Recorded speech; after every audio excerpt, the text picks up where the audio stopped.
Caption closed Johannesburg, AP. The fight to replace South Africa's scandal-prone President Jacob Zuma was set to begin Saturday as thousands of delegates of the ruling African National Congress gathered to elect a new leader. The reputation of Nelson Mandela's liberation movement has been battered during the tenure of Zuma, whose second term as party president is up. The new ANC leader is likely to become South Africa's next president in 2019 elections. The two clear front-runners are Deputy President Cyril Ramaphosa and Nkosazana Dlamini-Zuma, former chair of the African Union Commission and Zuma's ex-wife. Voters are frustrated with the ANC as Zuma's administration has been mired in scandal and corruption allegations. Africa's oldest liberation movement, which celebrated its 105th anniversary this year, led the fight against the system of white minority rule known as apartheid and has governed South Africa since the first democratic elections in 1994.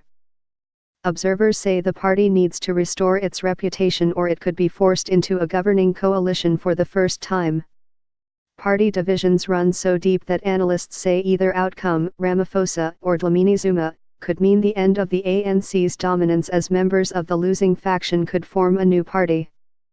Zuma could carry on as head of state until 2019, when his term ends, or he could step down or be ousted before then by the new party leader ahead of the general elections.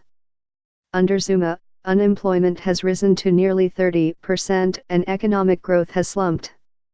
More than 55% of the country lives below the poverty line. Ramaphosa, who helped negotiate an end to apartheid and has become one of the wealthiest men in a democratic South Africa, has pledged to crack down on corruption and get the economy back on track. Dlamini-Zuma, a doctor and former government minister and an ally of the president, has promised to bring more black South Africans into the fold through radical economic transformation.